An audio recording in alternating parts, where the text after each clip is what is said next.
Help you get up. Thank you. Good afternoon, everybody.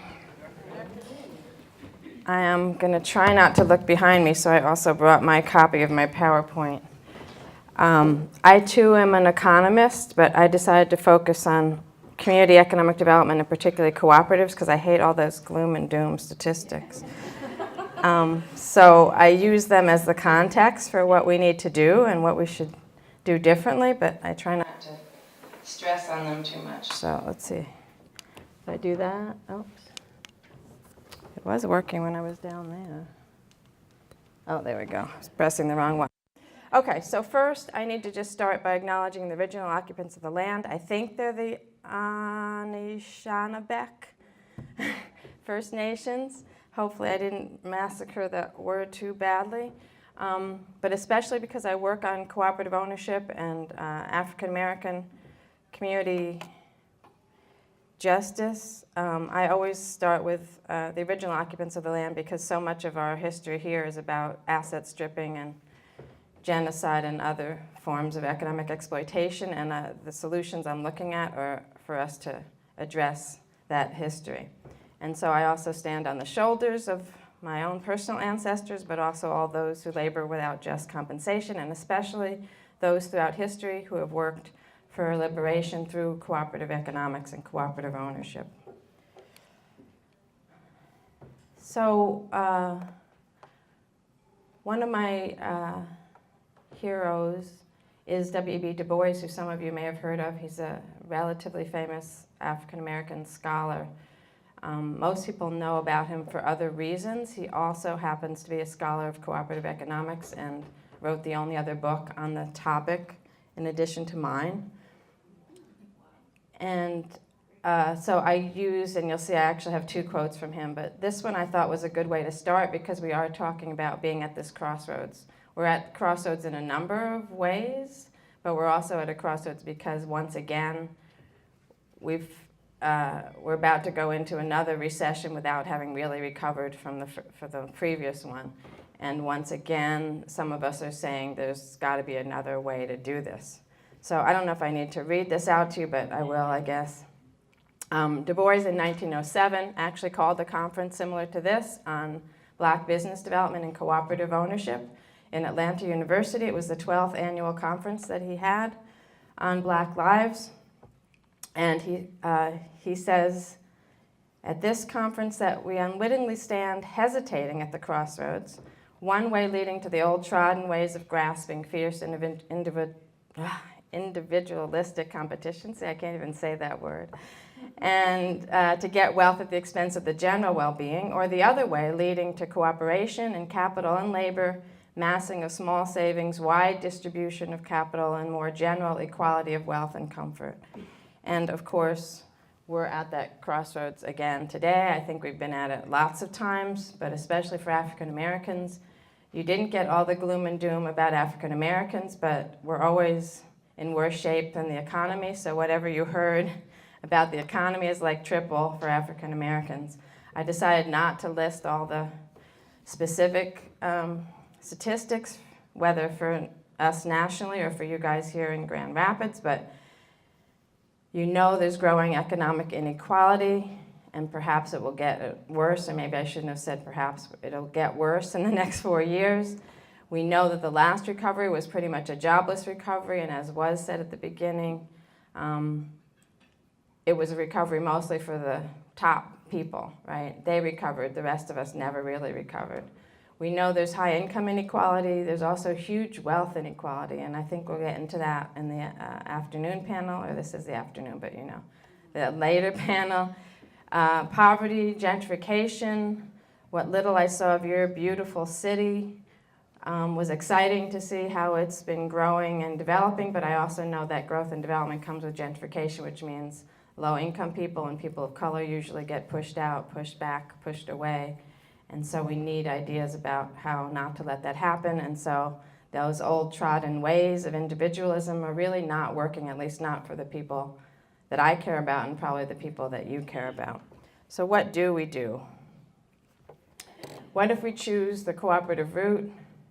I'm hoping that we do. I wrote a book about how African Americans have pursued cooperative economics and their role in the cooperative movement, because I was interested in helping to promote more cooperative business development in communities like yours. And when I first started, Black communities told me Black people don't do co-ops. It never made much sense to me, but I took that as a challenge. I'm an economist, I'm a researcher, and so I started researching. I actually spent almost 15 years before I published the book because there was so much information that I found. And then I finally realized I needed to just get off and let it out, even if it was imperfect. And I'm still finding more and more information. There's still actually, unfortunately, gaps, new information I'm finding all the time about co-ops in the past, but also we're luckily at a place where more and more Black communities and other communities are interested in doing co-op development and creating co-ops, especially worker co-ops and food co-ops are the fastest growing in the co-op sectors. So I did write my book. It came out in 2014, and some of this information that I'm going to share today is coming from that. I also am part of a group called the Southern Grassroots Economies Project, which is promoting cooperative development throughout the South, because the South has even less connection to co-op development expertise, and especially to worker co-ops. The South has much more agricultural co-ops and not as much worker co-ops and food co-ops. And then, I don't know if any of you keep up with the Movement for Black Lives, but their recent platform, most of their economic justice piece and some of their other pieces are about let's do more cooperative development in the Black community, for similar reasons to the ones I'm going to show you now that I found in history. So quickly, just in case you don't know what a co-op is, they're companies, enterprises, businesses. They can be for-profit or not-profit, owned by the people who use them or by the people who produce the goods and services. So either members, meaning consumers, who want the service and come together to create a store or something, or they're the workers who make the product. They're created to satisfy a need for a particular purpose, like providing a quality good or service at an affordable price or that's not available otherwise. They also allow people to pool and share risks, and then they share the surplus. That's one of the main purposes of a co-op, is that shared governance, democratic participation and ownership. And we call it one person, one vote instead of one share, one vote. In a regular investment corporation, your vote or your power is based on how many shares you own, which means how much money you put into the business. In a cooperative, doesn't matter how much you put into it, everybody gets one vote, and so that ensures more democratic governance, and then your economic return comes from how much you participate in the co-op. So how much either you use the co-op as a consumer, how much you work if it's a worker co-op. And so it makes it a little bit more about equalizing distribution as well as democratizing decision-making and ownership of capital. Co-ops actually have 7 internationally recognized principles, which I'm not going to go over, but you can ask me about them. But they revolve around self-help and solidarity values.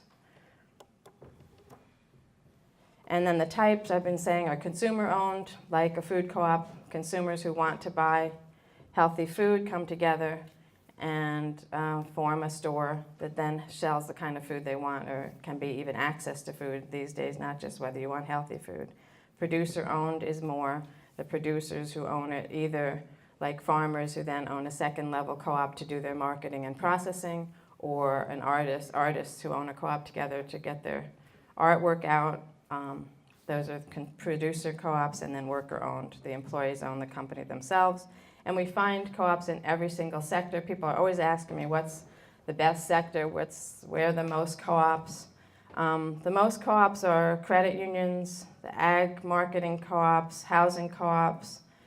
But then there's also co-ops in every sector, every kind, including sex work and health co-ops. So there isn't any sector that isn't a good place for a co-op. What matters is really the people who want to put in the energy to do it. So I did pull out some statistics for Michigan, from the Center for Co-ops in Wisconsin, did a study in around 2009 or 10. So you had in those days, and I don't know if it's better or worse now, but about 892 co-ops, including, I pulled out the ones that had the highest number of co-ops. So credit unions, housing co-ops, daycare co-ops, I didn't realize you had so many. Farm, supply, and marketing co-ops, grocery and consumer goods retail, and then 10 healthcare co-ops. And then you have a lot of smaller, 1 or 2 of other kinds of co-ops. 4.7 million people, members, which isn't too bad. 15,000 jobs, which isn't great because a lot of them, and particularly the housing co-ops, don't have employees or don't have many employees. But wages and salaries, 6.12 million, not bad. And then revenues is 4.2 billion. So they are doing business, they are operating and bringing in revenue. So that just gives you an idea. As I said, when I started out working in this area of community economic development and talking to Black communities about co-ops, they thought they were something European Americans did and hippies did and maybe the middle class did. But what I was able to find in my research, even though I focused on the United States, was that cooperation, and even starting with that notion of the commons, collective ownership, economic cooperation, not just official cooperative businesses, are really something that's universal. Every single epoch, every single group of people all around the world, if you look into our economic history, we all pretty much started out cooperating. So that notion of the commons, the common good, the commonwealth, collective work and responsibility, you can find it in all indigenous groups, etc. Often starting out with what we call mutual aid, which are very informal, but organized sectors where a group of people come together to solve a problem by pooling their dues and then paying for the service when people need it. So that helped me to really think through about how co-ops could be used in African American communities for redevelopment. And there are the Kwanzaa principles, because 2 of them, if you know anything about Kwanzaa, the national Black holiday, Ujima and actually, Umoja is to get united. Ujima is cooperative economics, and Ujama is collective work and responsibility. I think that's how it goes.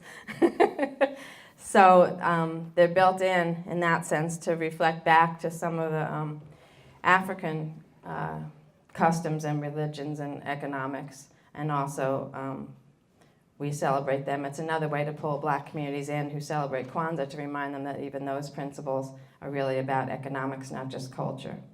There's a copy of my book, and the book, I guess, focused on 3 areas: using cooperatives for survival, for resistance, and for prosperity. And I think I get into a little bit of that in this presentation.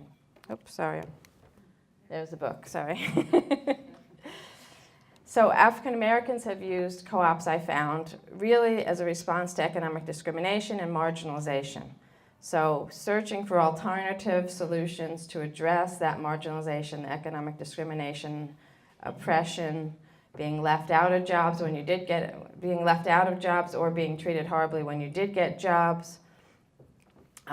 They connected back to African customs and what they might remember or what people could bring back, and doing self-help projects and using voluntary segregation in addition to the deliberate segregation to then say, well, let's work among ourselves and cooperate with ourselves. So things like even when you were enslaved, working on Sundays on a collective garden plot to grow some produce so you could augment that horrible mush that you got as your food as an enslaved person. So that I'm counting those kinds of efforts.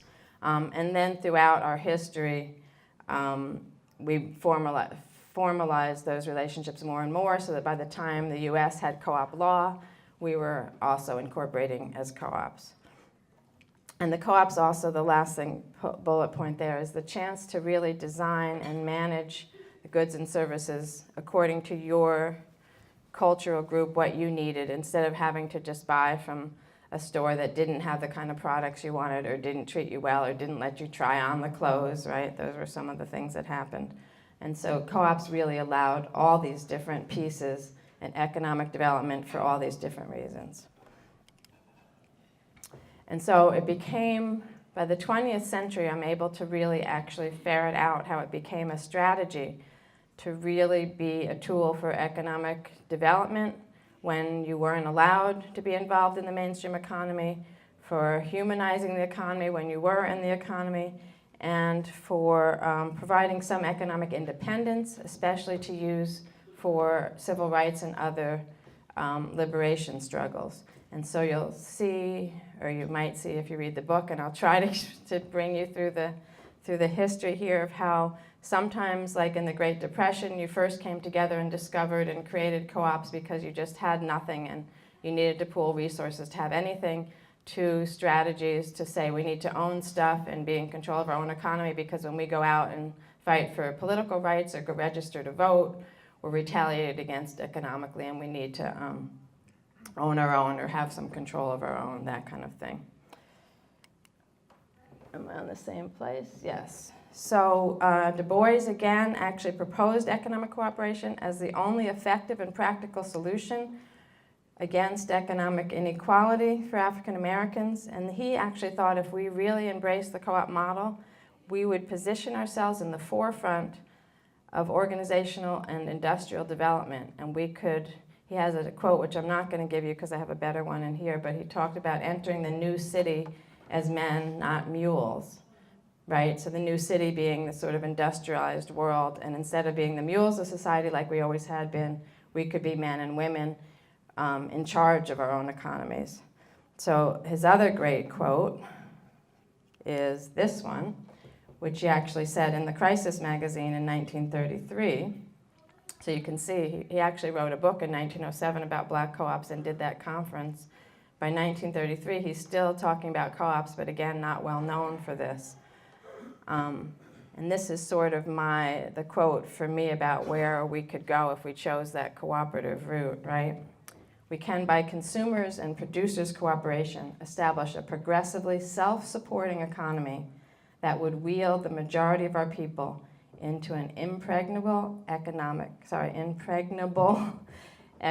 phalanx. So again, this is using cooperatives for survival, but also for resistance and then for independence. So I found that co-ops help blacks save costs, buy quality goods and services, increase income, combat racial discrimination, increase economic stability, save and create decent jobs in communities. And I know I'm running out of time, so I'm just going to keep moving. I probably need about 10 more minutes. Is that going to be okay? Okay, great. So I also created this chart because this is my Pollyanna co-ops can solve everything chart. And I know co-ops can't solve everything and there may not be the solution for everything, but I'd rather put it out there and make you think about it and challenge me than make you think about all the reasons that what it can't do. So I'd like us to think about what it can do. So I won't go through the whole chart, but you can see the point is market failure. Consumers can come together and address market failure like rural electric co-ops when electric companies wouldn't electrify low-density areas because it's not profitable. Rural electric co-ops come in and they serve their members by electrifying those areas, et cetera. Export of capital, it's more community-owned. Predatory lending, again, community-owned, community-determined. Unemployment, worker co-ops controlling and saving jobs and controlling the workplace. Poor quality education, co-ops do a huge amount of educating their members because you have to be educated to run your own company, but also there are co-op schools and other kinds of co-op education going on, housing, co-op houses, poor nutrition, food co-ops, and then I'm working recently on worker and social co-ops in prisons and for returning citizens outside of prisons, but having prisoners or returning citizens own their own co-op, run their own companies. So you can ask me about that, the question and answer.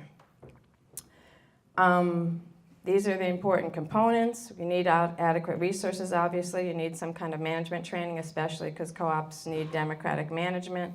You need financing, but also you need human energy and enthusiasm. You need solidarity and trust among the members, That's why also, at least through the Black history, a lot of co-ops were started by churches and fraternal organizations or groups that already had an affinity, or if they didn't already have an affinity, they came together with study groups and got an affinity together and then started the co-op after developing an affinity. The internal education was essential, local control and intercooperation. And then it turned out also incorporating youth and young people and also women's leadership, at least in the Black co-op history. Those are really important. So I want to end. I'm actually going to do 4 ways, and the 5th way is the wealth creation, which I'll do at the next panel. So the first way is anchoring, and I'm really going to zoom through this. So I want to give you examples of what I mean by anchoring and recirculation through historic examples of Black co-ops. So the anchoring means that because co-ops are community-owned and community-based, they sit in a community. They're not going out. They're not doing capital flight. They're not taking your money and putting it in somebody else's pockets, et cetera. That's what we mean by anchoring. And recirculating because they tend to buy local, because they tend to hire local people. The money that gets paid out for supplies and it's paid out in wages sort of comes back or recirculates in the community usually. And then the surplus is returned to members who are in the community again. So my first, recirculation. And then I wanted to talk about the Young Negroes Cooperative League, really exciting project in the 1930s, started by George Seiler, who was a columnist in the Pittsburgh Courier, which is a Black newspaper. He actually calls young Negroes to save the earth, to save the race, by using economic cooperation, and the plan was to learn about cooperatives and to start many cooperatives. It's founded in December 1930.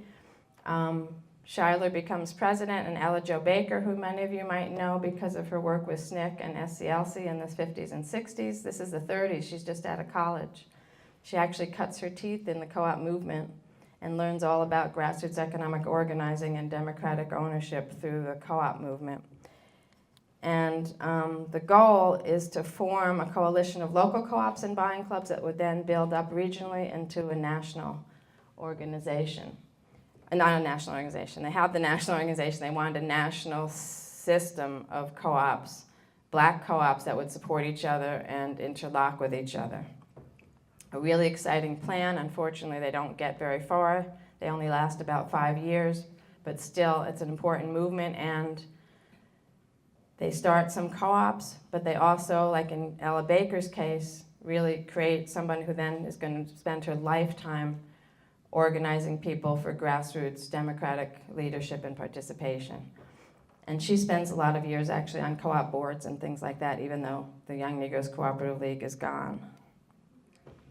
North Carolina Council, similarly, there were 2 Black independent schools in North Carolina in the 30s and 40s. They helped the farm families to own their own co-ops or to own their own land, to form farmers' co-ops, credit unions, to share tractors. They even had a health insurance program, et cetera. And that coalition was really interesting because they then built a region-wide Eastern Carolina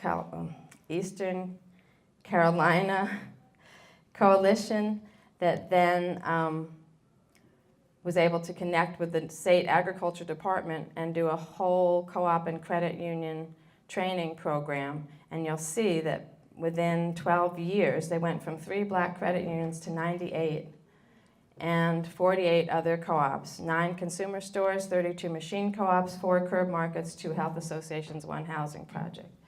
So again, that notion of looking at the Commonwealth, looking at the whole. And I'll skip the credit union stuff. 2 is stable incomes and meaningful work. So again, whether it's a worker co-op or a consumer co-op or even a producer co-op, you think about work differently and control of work and control over the business differently. And again, co-ops can be for-profit, but for-profit is not their major motive. The for-profit part is so that they have surplus to keep the company going and to give wealth back to their members. But the purpose of the co-op is to address a problem in the community, to serve a need, and to serve the members, the people who came together to create it. So it's not that we're saying it's not about for-profit, but we're saying it's about triple, double, triple, quadruple bottom lines. And the for-profit is for a purpose, not the end. And job creation turns out to be very helpful, especially larger credit unions have done well with job creation and the worker co-ops.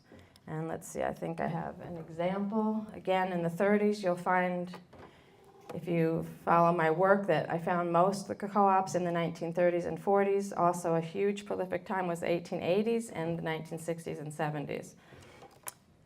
Cooperative Industries of D.C. started in 1936, Washington, D.C. It's founded by two black women. One, Nannie Helen Burroughs, is relatively famous for other reasons. And they use unemployed and very poor black women and start broom and mattress co-op. And then they finally get some FDR money and buy a farm in Maryland and do agriculture and then farm to plate or whatever, bringing the farm produce into Washington, D.C. And then Cooperative Home Care Association is a current co-op that started in '87. It's a co-op of home care workers. And this was to bring the quality of home care up and the quality of home care jobs up. Home care jobs usually were very low paying, contingent work, not even 40 hours a week, etc. Cooperative Home Care is now our largest worker cooperative in the country. It's made up of mostly Latina and some African American women and men, mostly women.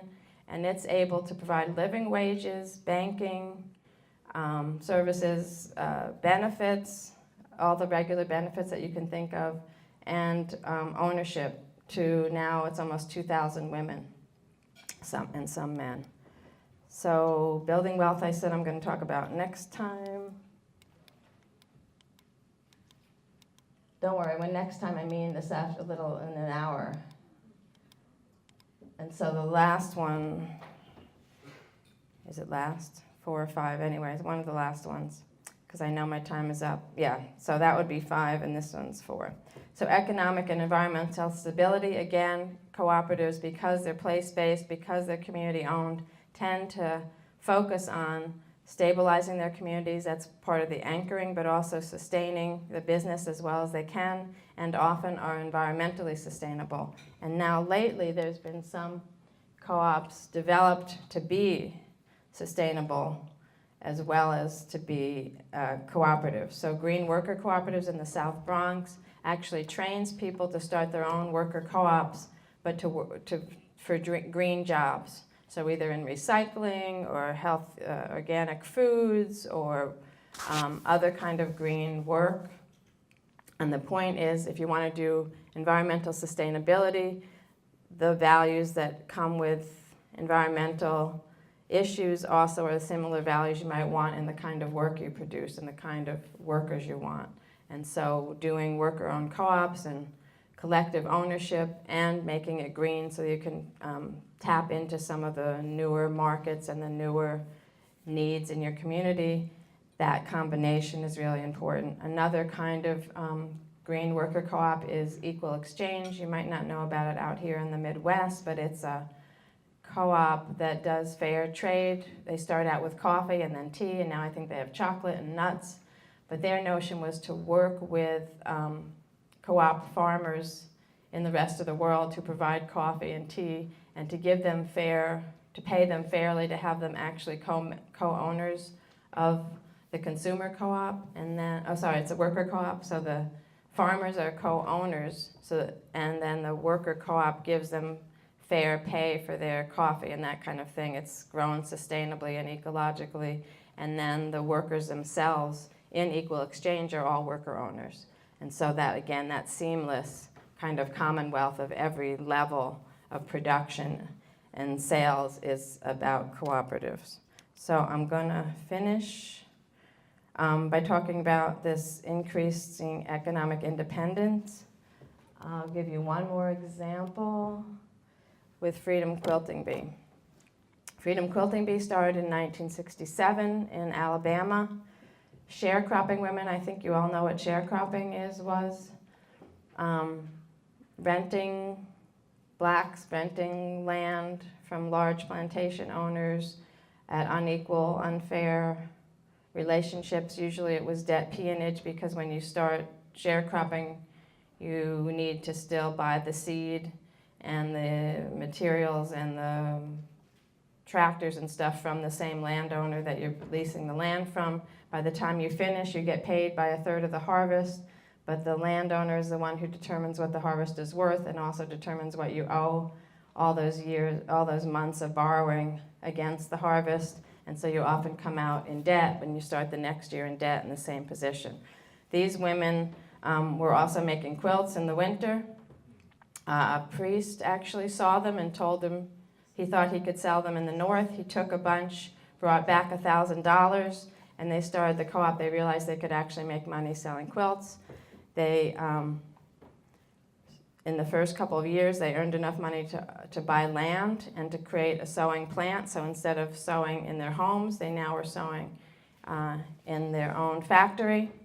That meant they needed other services like childcare and after-school programs, so they put those in. They had enough space for those kind of programs. And the other really interesting thing that happened, because they had acres of land that they owned that was in the control of the co-op, when their neighbors and even themselves were getting evicted from the property or getting retaliated against by the white plutocracy, who were upset because they were going to civil rights meetings and registering to vote, they now had independent livelihood and land that they could either lease out or sell to their neighbors to help them to get off of the plantations, so to speak. And so they actually were creating a whole economic independence that allowed them also not just to live and prosper, but also to be politically active. So that's sort of the full circle of the way that we see co-ops as helping. And Fannie Lou Hamer, who some of you might know her from SNCC, and she was a voting rights activist. After her years as a voting rights activist, she actually said, we really started the wrong way. We should start with economic independence. We need to own our own land, make our own food, have our own homes. Then we should fight for political rights, because she was a sharecropper who got thrown. She and her husband got evicted when she came back the day that she registered to vote. She also got beaten horribly, almost to death, for registering to vote and teaching other people how to do it. But she makes, in a speech in 1972, she said, she made this speech, I think that I was trying to remember the name of the speech, something about in order to survive, we just have to survive. And she says, and I'll end with this, cooperative ownership of land opens the door to many opportunities for group development, right? To develop the total community rather than monopolies and having some people own and monopolize. So I look forward to spending the rest of the afternoon with you, and thank you very much.